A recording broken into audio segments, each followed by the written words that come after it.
Hello money talkers, welcome to my channel money talks with Payal. तो इस video में हम बात करेंगे गोवा कार्बन के शेयर को लेके। आज उसने 20% का अपर सर्किट हिट किया है और उसकी Q3 रिज़ल्ट आ चुकी है।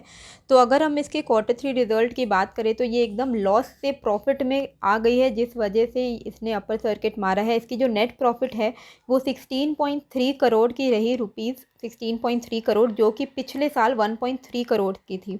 रेवेन्यू इनकी पिछले साल 81 करोड़ से बढ़ के अभी इस साल 216 करोड़ की हो गई है। एंड इसकी जो एबिटा है वो 1.6 करोड़ पिछले साल से बढ़ के 19.8 करोड़ हो गई है। तो काफ़ी ज़्यादा मल्टीफोल्ड इसने ग्रोथ दिखाया है। मार्जिन भी इनकी 9.2% पे इंक्रीज़ हुई है, जो कि पिछले साल 2% की थी। अब जैसे ही रिज़ल्ट डिक्लेयर हुआ उसी वक्त कंपनी ने, इस कंपनी के शेयर ने 20% के अपर सर्किट पे वो लॉक हो गई। मतलब इसकी जो प्रीवियस क्लोजिंग थी 349 पे थी, आज ये ओपन हुई 353 पे।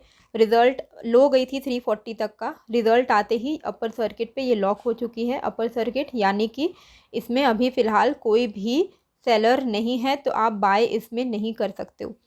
अगर हम कंपनी की बात करें तो बेसिकली गोवा कार्बन 1967 यानी बहुत ही पुरानी एक पेट्रोकेमिकल कंपनी है, जो इंडिया की second largest producer of calcined petroleum coke है इंडिया में। अगर आप इसके शेयर होल्डिंग पैटर्न को देखोगे तो प्रमोटर के पास अप्रॉक्सीमेटली 60% के की होल्डिंग है और बाकी सारी होल्डिंग रिटेल इन्वेस्टर्स के पास है। इसीलिए जो न्यूज़ बेस्ड फ्लक्चुएशंस है ऐसे स्टॉक्स में बहुत ही ज़्यादा होती है, क्योंकि इनमें ना ही म्यूचुअल फंड की होल्डिंग होती है, ना ही डोमेस्टिक इन्वेस्टर्स, ना ही किसी बैंक की, ना ही किसी फॉरेन इंस्टीट्यूशंस की।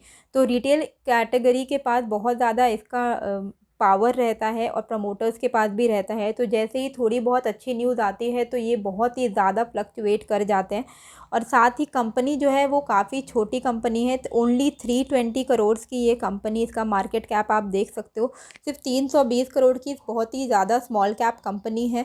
तो ऐसे शेयर्स में अगर आप इन्वेस्टेड हो तो काफ़ी वोलेटिलिटी का सामना आपको करना पड़ सकता है। आज के दिन इसने अपर सर्किट मारा है सिर्फ और सिर्फ Q3 रिजल्ट के बेसिस पे। इसका मतलब ये नहीं है कि अब ये रोज़ रोज़ अपर सर्किट मारेगी। जिस तरीके से पॉजिटिव न्यूज़ पे ये अपर सर्किट हिट करती है, उसी तरीके से किसी भी छोटे मोटे नेगेटिव न्यूज़ पे ये बहुत ही ज़्यादा रिएक्ट करती है और लोअर सर्किट भी मार सकती है। तो ऐसे जब भी आप किसी स्मॉल कैप स्टॉक्स में, स्पेशली जो कि 500 करोड़ से भी कम के उनकी मार्केट कैप है, ऐसे स्टॉक्स में आप तभी इन्वेस्ट कीजिए अगर आपकी रिस्क एपेटाइट ज़्यादा है। तो बस ये देख के कि Q3 रिजल्ट इनका काफ़ी अच्छा आ गया और अपर सर्किट मार गई है तो सब कुछ अच्छा हो गया, ऐसा बिल्कुल भी नहीं है। क्योंकि आपको ये भी ध्यान में रखना है कि पिछले साल ये लॉस में थी, इस साल ये प्रॉफिट में आई है। आपको अगर ऐसे शेयर में इंटरेस्ट है तो आपको over the period of time ऐसे शेयर्स के रिजल्ट को थोड़ा नोटिस करते रहना चाहिए कि अभी ये पॉजिटिव ट्रेंड में जा रही है या फिर पॉजिटिव मतलब प्रॉफिट लॉस ऐसा इनका चल रहा है।